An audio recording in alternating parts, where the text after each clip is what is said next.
Faithfulness of the Lord are new every morning, and great is his faithfulness. You're welcome once again on this platform. I believe you've had a nice week. May God bless you as you join again in this program. In Jesus' name, amen. Let's pray. Loving and faithful God, we thank you. We glorify your name for another beautiful day you have brought us into. Thank you because your steadfast love are new every morning. Great is your faithfulness. Thank you, King of Glory, for the privilege of life. As we have come to hear your word, we ask that you take control. At the center of it all, O Lord, it's only Jesus that we see. Let the name of Jesus be lifted high this morning, that he will draw souls unto the kingdom. Thank you, faithful and dependable God.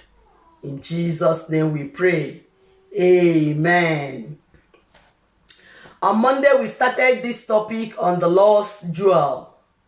And we said we'll continue with the part 2 today. We defined what a jewel is. A jewel is a stone that is worth a lot of money.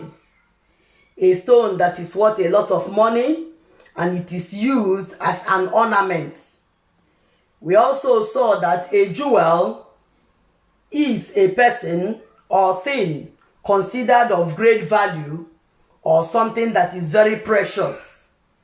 We looked at the different types of jewel and we saw their characteristics. Today, we're going to look at the criteria for being the lost jewel. Criteria for being the lost jewel. Can you turn with me to Ezekiel chapter 22, verse 17 to 22. Ezekiel 22, verse 17 to 22.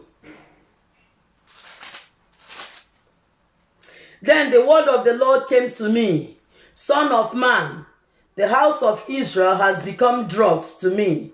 All of them are the copper, tin, iron, and lead left inside a furnace.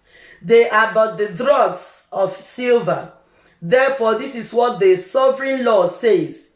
Because you have all become drugs, I will gather you into Jerusalem, as men gather silver, copper, iron, lead, and tin into a furnace to melt it with a fiery blast. So will I gather you in my anger and my wrath, and put you inside the city and melt you. I will gather you and I will blow on you with my fiery wrath, and you will be melted inside her. So today we are looking at the criteria for being the lost jewel. Criteria, what is the standard of being the lost jewel? What are the things that will qualify you to be the lost jewel? Number one is that you must have a personal transforming encounter with the Lord Jesus Christ. You must be born again. For you to be the lost jewel, you must be born again. You must believe in your heart that Jesus Christ died for you, and that you confess it with your mouth that he is Lord over your life. We remember Nicodemus in John chapter 3, verse 3 to 7. We saw about Nicodemus. Nicodemus was a Pharisee, but he came to Jesus at night and told Jesus that nobody can do all these things that you're doing except the person is from the Lord. And the Lord Jesus told him, truly, truly, I say unto you, except a man be born again, he cannot see the kingdom of God. And so we see that before you can be called a child of God, you must be born again. Bible told us in John chapter 1 verse 12, as many as received him, as many as believe in his name, they have been given the power to be called children of God. So before you can be called a child of God, you must believe in the name of Jesus Christ. Salvation is found in no other person except in the name of Jesus Christ. And the Bible made us to understand in Romans chapter 8 verse 16. He said that the Spirit of God himself testifies with our spirit that we are children of God. So if you are a child of God, the Spirit of God will testify with your spirit. He will testify that you are a child of God. So the first criteria for being the Lord's jewel is that you must be born again. Praise God. Hallelujah. Number 2, you must live a sanctified life. A sanctified life is very, very important for you to be the Lord's jewel. In 1 Thessalonians chapter 4, verse 3 and verse 7. 1 Thessalonians chapter 4, verse 3 and 7. He said, it is God's will that you should be sanctified. It is God's will that you should be sanctified, that you should avoid sexual immorality. And verse 7 said, for God did not call us to be impure, but to live a holy life. Therefore, he who rejects the instruction does not reject man, but God, who gives you the Holy Spirit. So we see from the scriptures this morning that God demands that we must live a sanctified life, a holy life. And Matthew 12:14 said that we should make every effort to live in peace with all men and to be holy. For without holiness, no one shall see the Lord. So we see that for us to be the Lord's jewel, for us to be qualified also to see the Lord, we must live a holy life. Holiness is all gain with nothing to lose. Praise God. Hallelujah. So number 3, we must always soak ourselves in the Word. The Word of God. We must soak ourselves with the Word of God. The Word of God must dwell richly in our hearts, according to the Word of God in Colossians chapter 3 verse 16. He said, let this Word of God dwell in you richly. So for us to be the Lord's jewel, the Word of God must dwell in our hearts richly. We must study to show ourselves approved as watchmen who neither needs to be ashamed, but rightly dividing the word of truth, according to 2 Timothy chapter 2 verse 15.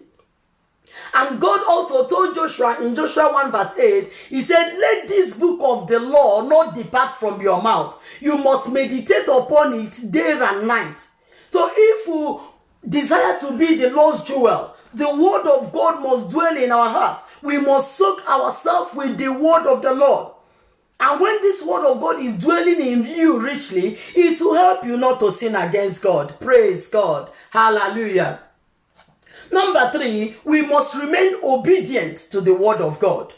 We must remain obedient to the word of God if we desire to be the Lord's jewel.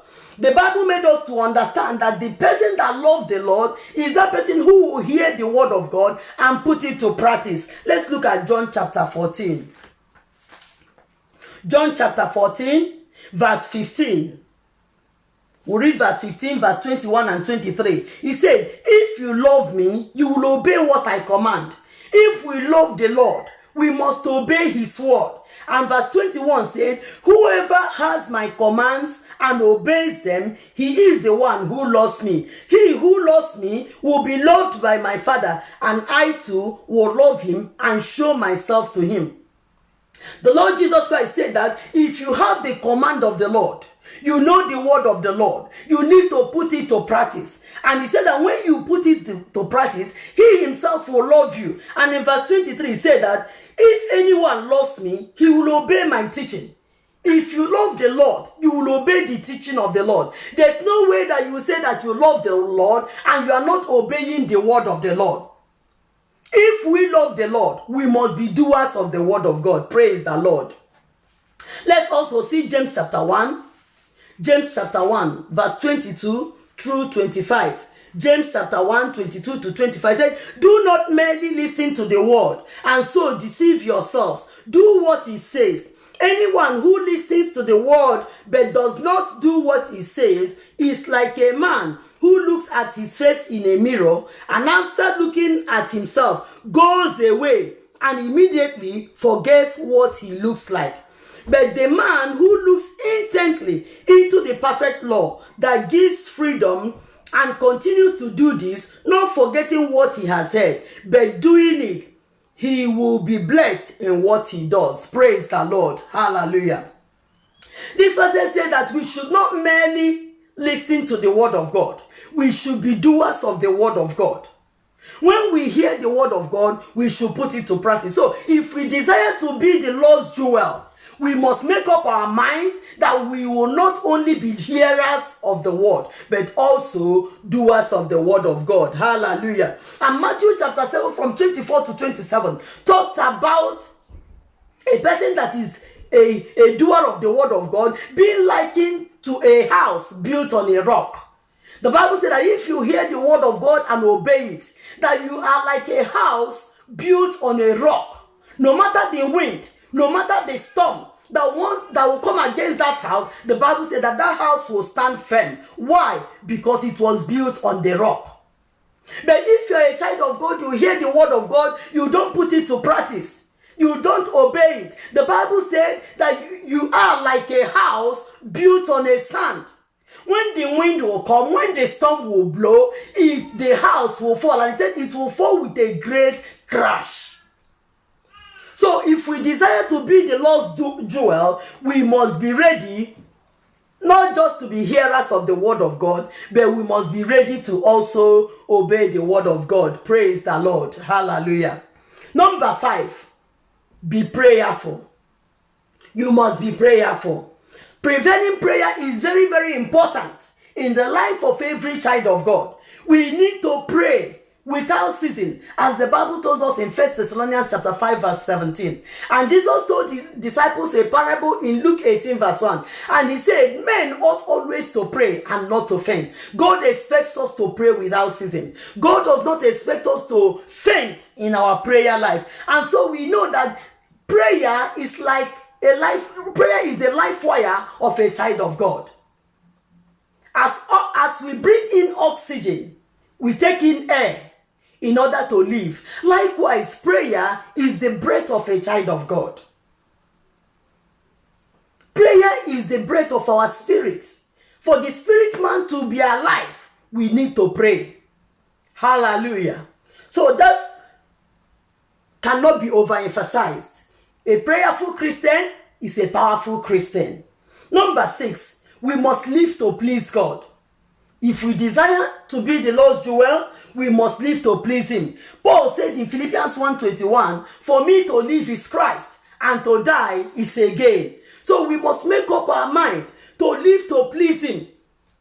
And Romans chapter 12 verse 1 also said, Romans chapter 12 verse 1, he said, therefore I urge you, brothers, in view of God's mercy, to offer your bodies as living sacrifices, holy and pleasing to God. This is your spiritual act of worship. So if our lives must be pleasing to God, we must offer it as a living sacrifice. We must live our lives to please him in every area of our lives. We must be resolute to live to please the Lord. Paul said, if I were men pleasers, I wouldn't have been a servant of God. We must be resolute to obey God. No matter whatever that is happening, no matter whatever anybody is saying, make sure that you are living to please him. Living your life in line with the word of the Lord. Heaven's testimony about you is the greatest testimony. Praise God. Hallelujah. Number 8, you must be humble and contrite in spirit. Humility is very, very important if we must be the Lord's jewel. God expects us to be humble. God expects us to be contrite in spirit. Let's see the Bible in Isaiah chapter 66. Isaiah chapter 66, we'll read verse 2. Isaiah chapter 66 verse 2, it says, has not my hand made all these things? And so they came into being, declares the Lord. This is the one I esteem. He who is humble and contrite in heart and trembles at my word. The person that God esteems, he said, is the person that is humble, the person that is contrite in heart, the person that trembles at the word of God. These are the ones that God esteems. These are the ones that God cherishes. These are the ones that God places great value in their lives. So if you want to be the Lord's jewel, you must be humble and contrite in spirit. Let's also see Isaiah chapter 57 verse 15. Isaiah 57 verse 15. It says, "For this is what the high and lofty one says, he who lives forever, whose name is holy. I live in a high and holy place, but also with him who is contrite and lowly in spirit, to revive the spirit of the lowly and to revive the heart of the contrite." Praise the Lord. God has two addresses. His first address is in the heavens of heaven, and his second address is in a heart. He told us that his second address is in a heart that is contrite. A contrite and lowly spirit. So if you want the Lord to come and dwell in our lives, if we want to be the Lord's jewel, we must be humble and contrite in spirit. Praise the Lord. Hallelujah. Number 9, we must be absolutely at God's disposal. Be absolutely at God's disposal. God's will must become your will. God's desire must become your desire. You must make up your mind to obey the Lord, to desire what he desires. His will becoming your will. We saw an example in the life of our Lord Jesus Christ in Gethsemane. He said, "Not my will." After he has prayed and prayed, the Bible said that the sweat that came out from his body was like drops of blood. He cried to his son, if it is possible, let this cup pass over me. But he still added, "Not my will, but your will be done." So God wants us to be absolutely at his disposal. Let us delight in doing the will of God. Our Lord Jesus Christ said in Hebrews chapter 10 verse 7, he said, "I delight to do your will, oh my God." What do you delight in? And in John chapter 4 verse 34, Jesus said, "My food is to do the will of him who sent me and to finish it." His will is to do the will of his Father and to finish it. What is your will? What is my own will? What is your food? What is my food? If our Lord Jesus Christ said that his food is to do the will of his Father, I think that the same applies to us. Let us desire to do the will of our Father, and the Lord will bless us in Jesus' name. Amen.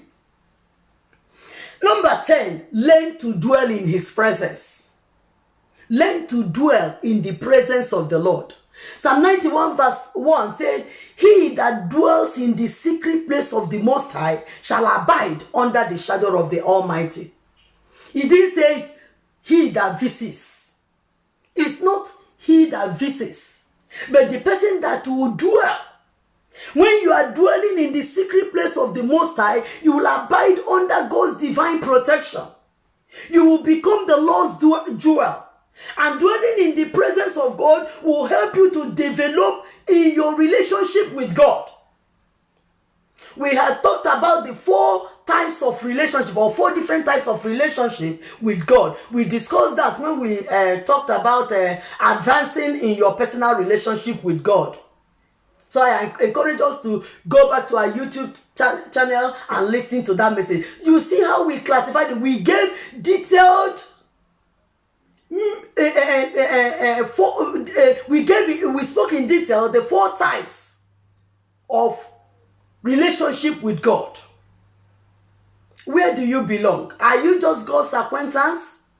Or are you God's friend? Or are you intimate with God? Or have you come to the level of absolute trust in him? Can God trust you? Dwelling in the presence of God is where we develop our relationship with him. It's not in what we do in the public. It's in your personal closet. And we are being told this morning that for us to be the Lord's jewel, we must learn to dwell in that presence. In Exodus chapter 33, let's see Exodus 33 verse 12 to 17. Exodus chapter 33 verse 12 to 17. In Exodus chapter 33, verse 12 to 17, we see the dialogue between Moses and the Lord. Exodus 33, 12 to 17 said, Moses said to the Lord, you have been telling me, lead these people, but you have not let me know whom you will send with me. You have said, I know you by name, and you have found favor with me. If you are pleased with me, teach me your ways, so I may know you and continue to find favor with you. Remember that this nation is your people. The Lord replied, my presence will go with you, and I will give you rest. Then Moses said to him, if your presence does not go with us, do not send us up from here. How will anyone know that you are pleased with me and with your people unless you go with us? What else will distinguish me and your people from all the other people on the face of the earth? And the Lord said to Moses, I will do the very thing you have asked, because I am pleased with you and I know you by name. Praise God. Hallelujah. We see the dialogue between Moses and the Lord. He was telling the Lord, you said you know me by name, and I have found favor before you. If you are pleased with me, show me your ways. Moses told the Lord, if you're pleased with me, show me your ways. He didn't say, if you're pleased with me, give me messages, give me a house, give me this or that. He said, Lord, if you are pleased with me, show me your way. And the Bible made us to know in the book of Psalms that God showed his ways unto Moses and his deeds to the people of Israel. Even when God promised him that my presence will go with you, he still went extra mile in verse 18 to tell the Lord, show me your glory. He was not just satisfied with only his presence going with them. He said, show me your glory. Moses was the Lord's jewel. Moses was the Lord's jewel. Brethren, are you dwelling in God's presence? Have you become so intimate with God that his presence goes with you? Are you a carrier of his presence? God wants us to be carrier of his presence. When we carry the presence of God, who is that power of darkness? Who is that enemy of God that will be able to withstand us? Let's hunger for that presence. Let's crave for it. As the deer panted for the living water, let's long for the Lord. Praise the Lord. Hallelujah. Number 11. For you to be the Lord's jewel, you must be tried and tested. You must be tried and tested. Let us not be deceived by the teaching that tell us once you get born again, oh, everything is fine, no problem, you don't have any challenge. That is not the word of God. The word of God said, even when you have left everything to follow the Lord, he will give you every other thing, including persecution. I don't know whether you have read it from your Bible. Including persecution. Jesus said, if they persecuted me, they will also persecute you. That's the word of the Lord. So if you are to be the Lord's jewel, you must be tried. You must be tested. Your faith will be tried. Your faith will be tested. The difference between a shell and a diamond, which is a jewel, is that the shell has passed through pressure. The shell passes through pressure in order to become a diamond. It passes through pressure of life, before a shell can become a diamond. And such pressures include trials, testings, temptation, chiseling and tooling. Remember when the Israelites were building the temple of God? God told Moses that any stone that will be taken to the temple site must be chiseled and tooled at the quarry.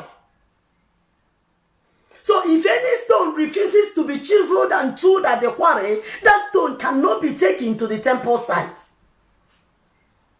And it is here on earth that you and I will be tried and tested.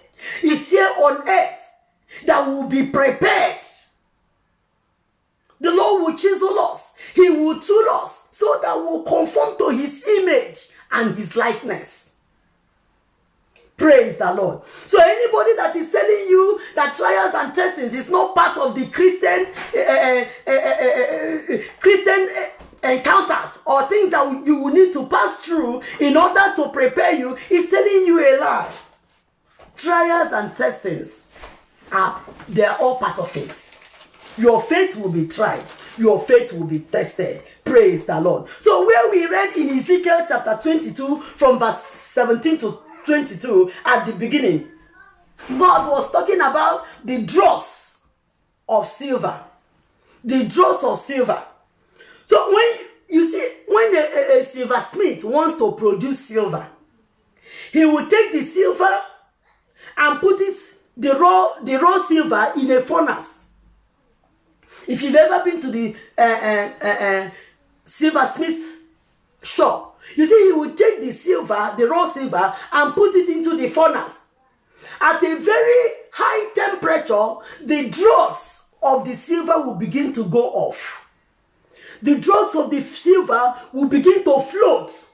It will float on top. And then the silversmith will pour it out and still send it back to the furnace. At a very particular temperature again, another set of dross will come to the top. And then the silversmith will pour it up. He will continue in that process until the silver becomes pure. And what are those dross of silver? The dross of silver are copper, tin, iron, and lead. We read it in Ezekiel chapter 22. So, copper, tin, iron, and lead are the dross of silver. And what does it represent?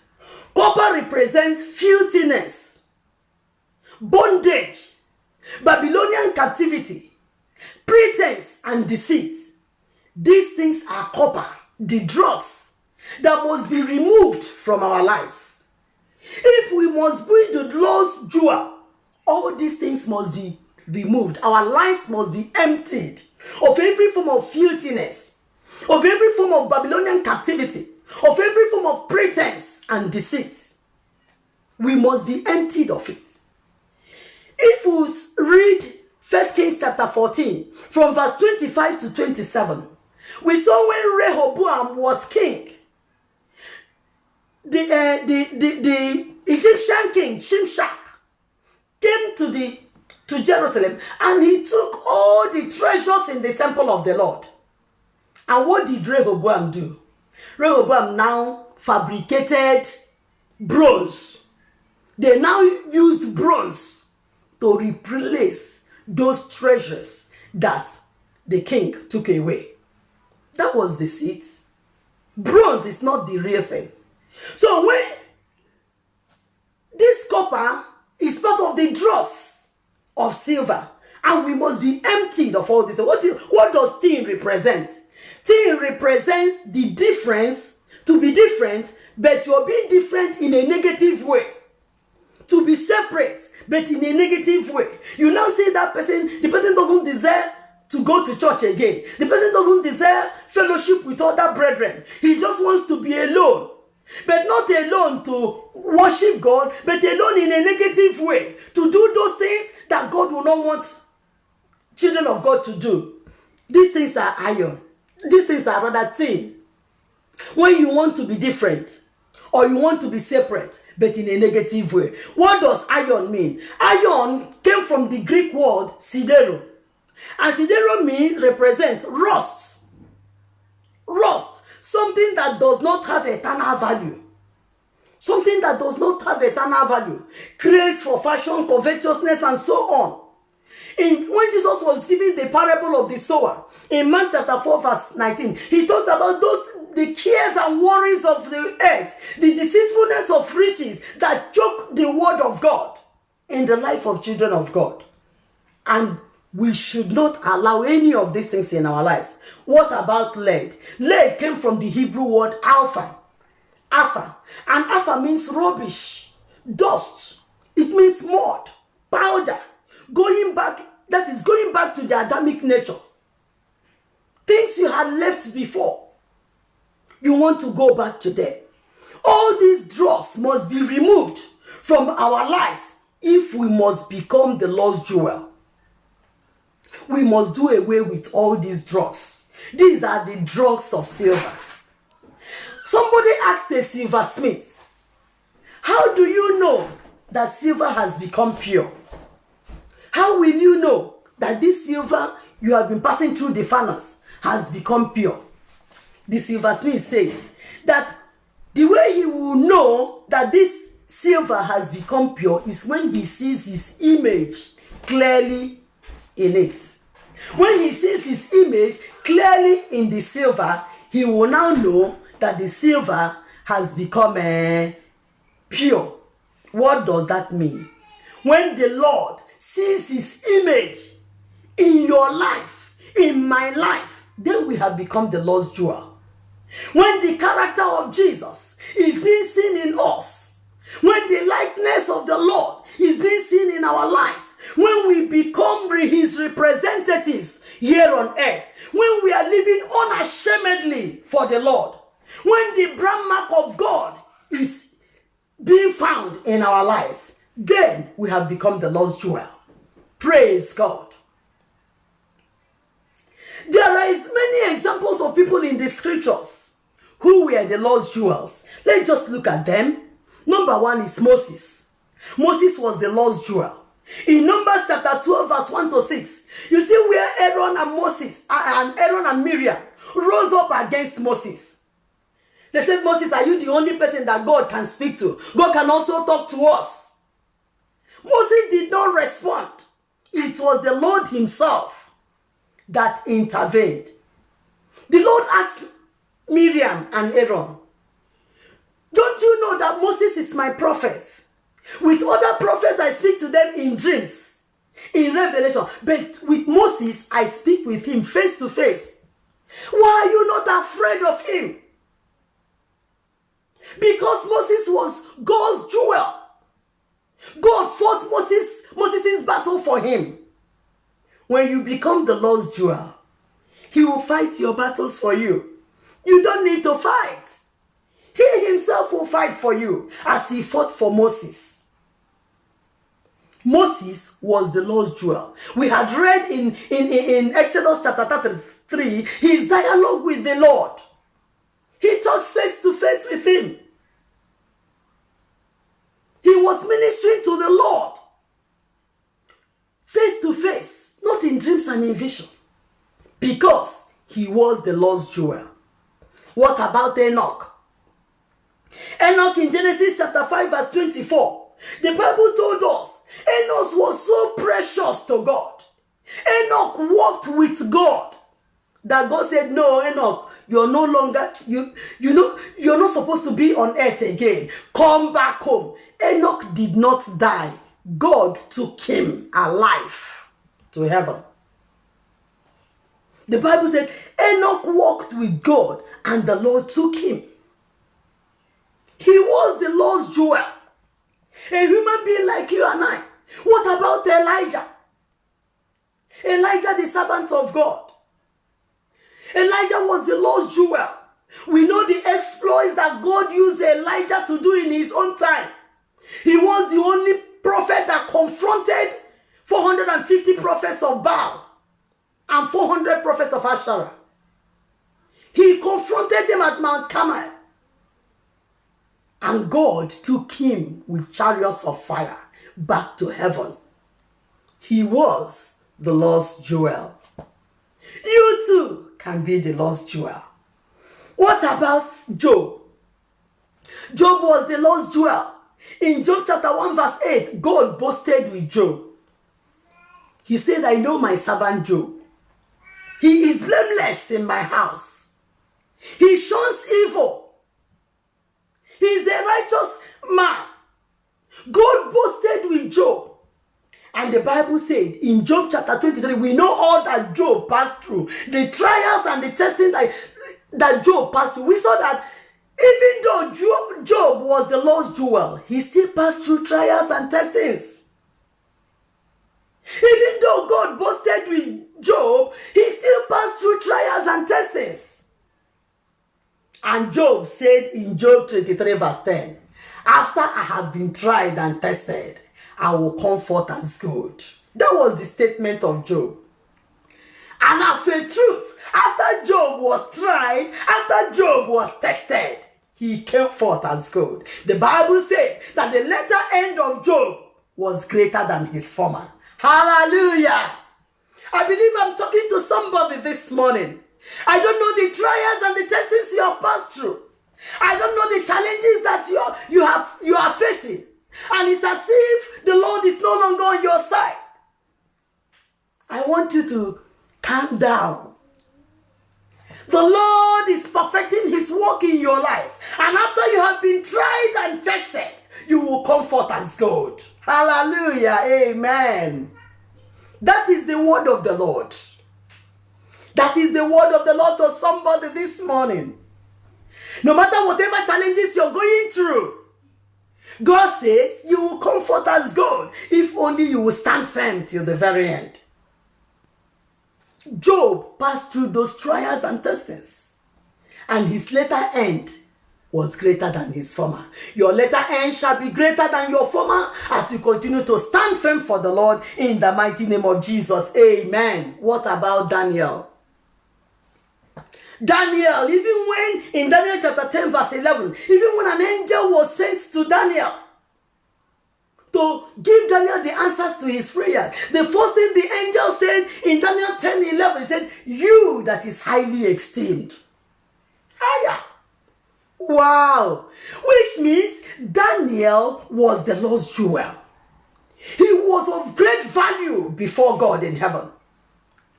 Daniel was cherished in heaven. Hallelujah.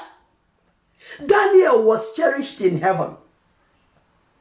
And the angel couldn't hide the excitement beholding Daniel, this man that was highly respected in heaven, this man that was of great value to God, this man that was cherished by God. The angel was excited to see Daniel face to face, and he said, if his first thing he said to Daniel, you that is highly esteemed. Oh my God.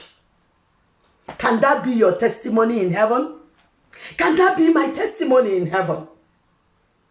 That when God sends his angel, he will be proud. I am the one going to give the answer God has ordained for Daniel. He was so, I'm sure the angel must be excited. I'm the one going to meet this Daniel face to face. And he said, you that is highly esteemed. That is the cry of my heart. And I believe that is the cry of your heart, that you will be esteemed in heaven. When heaven esteems you, who can be against you? Praise God. So their lives reflected the life of Christ. These men we talked about, their lives reflected the life of Christ. Is your life reflecting the life of Christ? Are you the Lord's jewel? These things we have mentioned, all these criteria, are they seen in your life? Are they seen in my life? We want to be the Lord's jewel. But there is a standard. There is a criteria. Are we ready to fulfill it? Are we ready to fulfill the condition of being the Lord's jewel? God's desire is that you and I will be his jewel. So today, I want you to make up your mind. I will be the Lord's jewel. I'm going to make sure that I meet up with this criteria.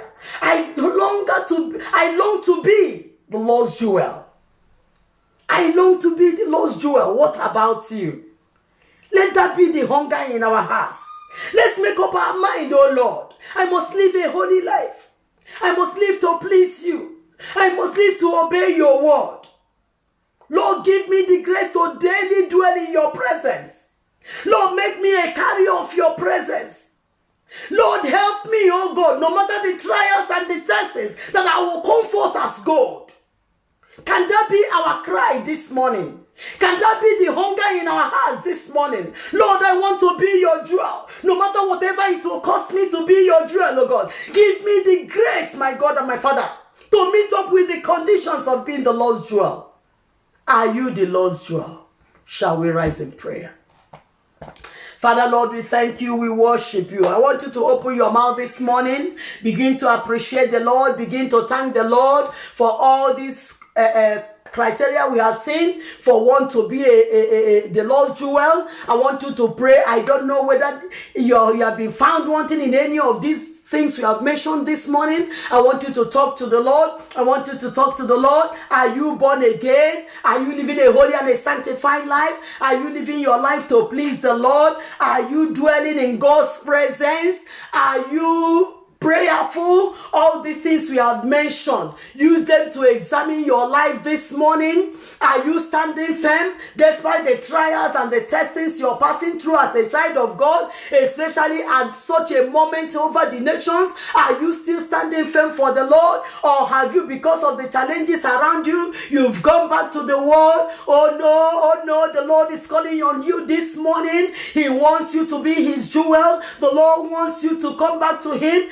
The Lord is desirous to have you. The Lord wants you to have a humble and a contrite hand. The Bible said the one that is humble and contrite, God will dwell in the heart of such a person. I want you to pray for yourself this morning. Talk to the Lord, my God and my Father. We thank you, oh God, for this message this morning, oh Lord our God. You have opened our eyes, oh Lord our God, to see the criteria for being the Lord's jewel. Father, it is the cry of our heart, oh God, to be your jewel, oh Lord, King of glory. We therefore pray this morning that you help us, Lord. Tell the Lord to help you. Tell the Lord to give you the grace to still live a holy and a sanctified life. Tell the Lord to help you to be prayerful, especially in this season. Lord Jesus said men ought always to pray and not to faint. Tell the Lord to help you to remain prayerful. Tell the Lord to help you to remain alert in the spirit. I want you to pray, oh Lord God Almighty, give me the grace, oh Lord, to stand firm for you till the very end. Open your mouth and pray that prayer this morning. Father, Lord, eternal rock of ages,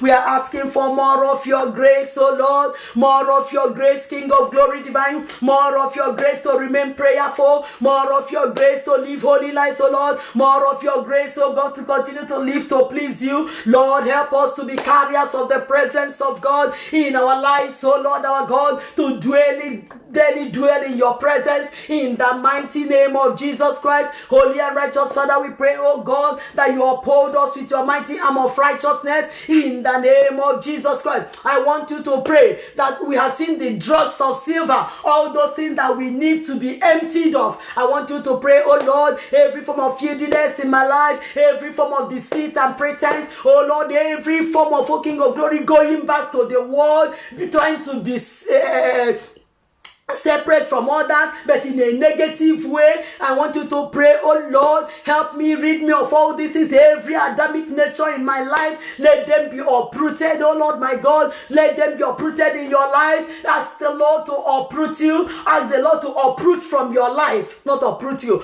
to uproot from your life all those things that are not of God in the mighty name of Jesus. Tell the Lord to rid you of all those things, all those character traits that is not of God, all those way of life that does not bring glory to the name of the Lord. Tell the Lord this morning, oh God, remove those things from my life. Help me, oh King of glory divine, to live to please you. Let the character of the Lord be seen in my life. Let the glory of God be seen in my life. Help me to be a good ambassador of our Lord Jesus Christ. Can you open your mouth and pray that prayer this morning? Father, we worship and honor you, oh God. Father, we glorify your holy name. It is the desire, oh God, of in our hearts, Lord, that anything that is not that cannot be seen in Jesus, let it not be seen in our lives, so Lord our God. For us to live is Christ and to die is a gain. Father, that is the prayer, oh God, and the cry of the hearts of your people this morning in the mighty name of Jesus. Amen. Are you born again? That is the starting point.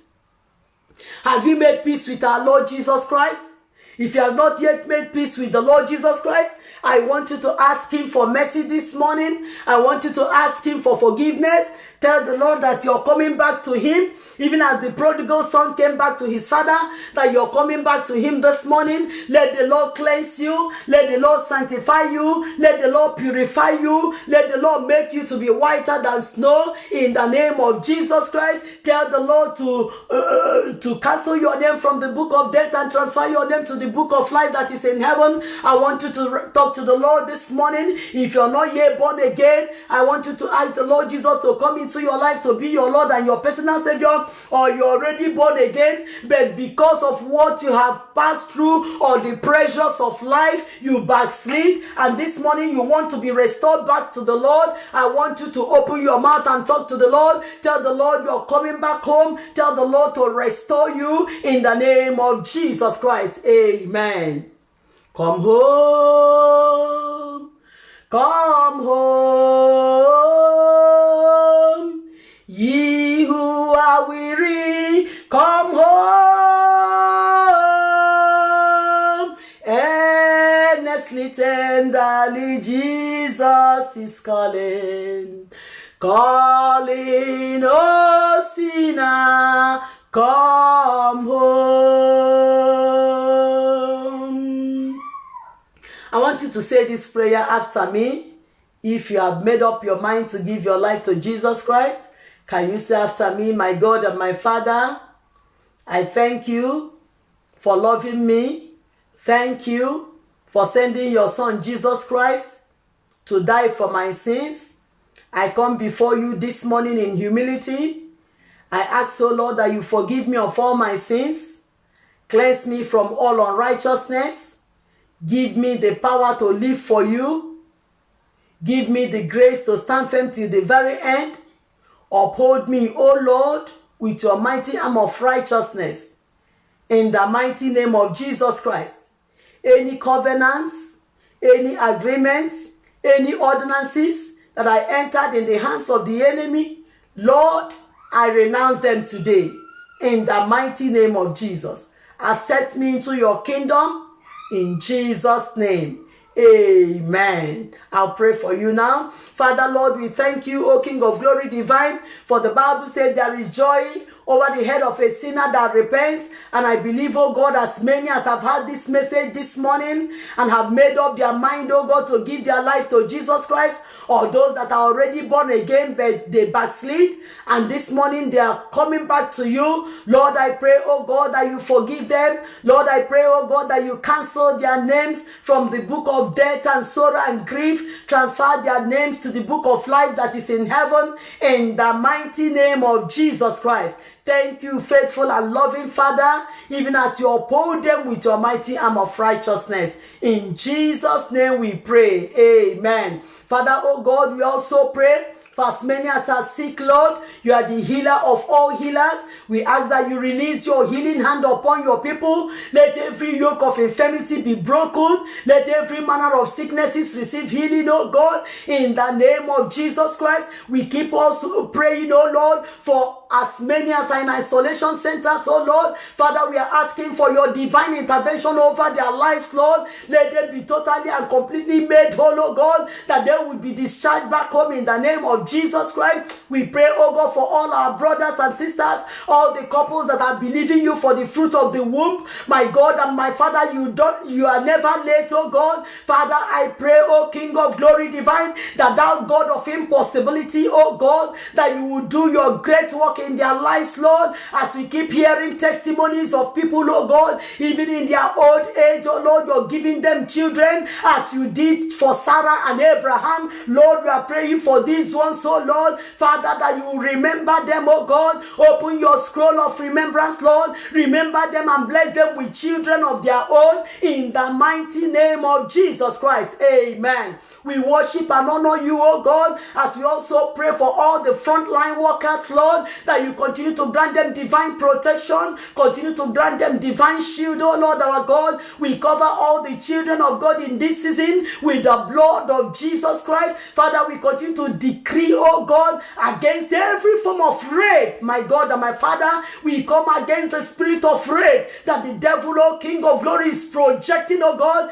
against humans, oh God, even in this season. My God and my Father, we raise a standard against that spirit in the name of Jesus. We banish it back into the Tartarus and command that he remain there bound and chained until the judgment day in the name of Jesus Christ. Father, we pray, oh God, for divine protection, divine security, oh God, for all the people of God in the name of Jesus Christ. The arrow that fly by day shall never locate your people. The pestilence that stalk at noonday, oh Lord, shall never come near your people in the mighty name of Jesus Christ. Father, you promised, oh Lord our God, that under your wings your children are protected. Under your care your people have no fear. You said you will cover your children with your feather, oh God. Father, I therefore pray in this season, Lord God Almighty, that you continue, oh God, to protect your people, oh God. We ask, oh Lord God Almighty, for total eradication, oh God, of COVID-19 out of human, oh God,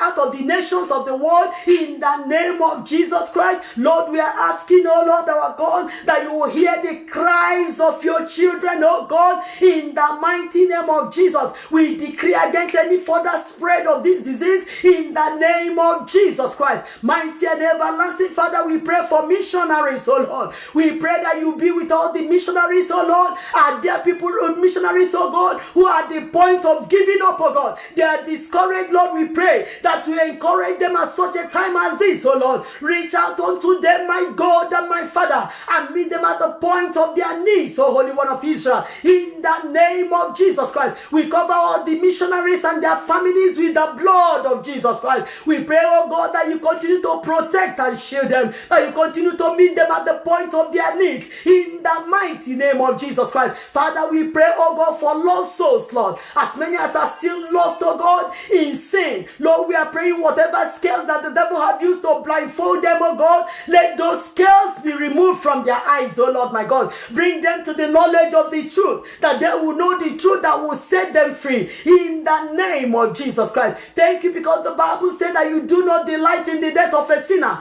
but you wish that they will repent and come unto you. We therefore pray, oh God, that wherever they are, Lord, send, oh God, your vessels, Lord. Send your servants, oh Lord. Father, through the radio, through the social media, oh God, through one-on-one evangelism, oh God, let such people be reached, oh God, in the name of Jesus Christ. Thank you, mighty and everlasting Father. Blessed be your holy name, O Lord, for having heard our prayers, Lord. May your name forever be exalted. May your name forever be glorified. Thank you, O Lord. Thank you, mighty and everlasting Father. All the glory goes to you. In Jesus' name we have prayed. Amen. I believe that the Lord has blessed you through this message. We'll be speaking on the last part of this topic, the Lord's Jewel Part 3, by Monday. And we'll round it up with a special prayer section. So don't miss Monday by 11 a.m. Share the video. Go to our YouTube, subscribe and like it. God bless you. Jesus loves you best.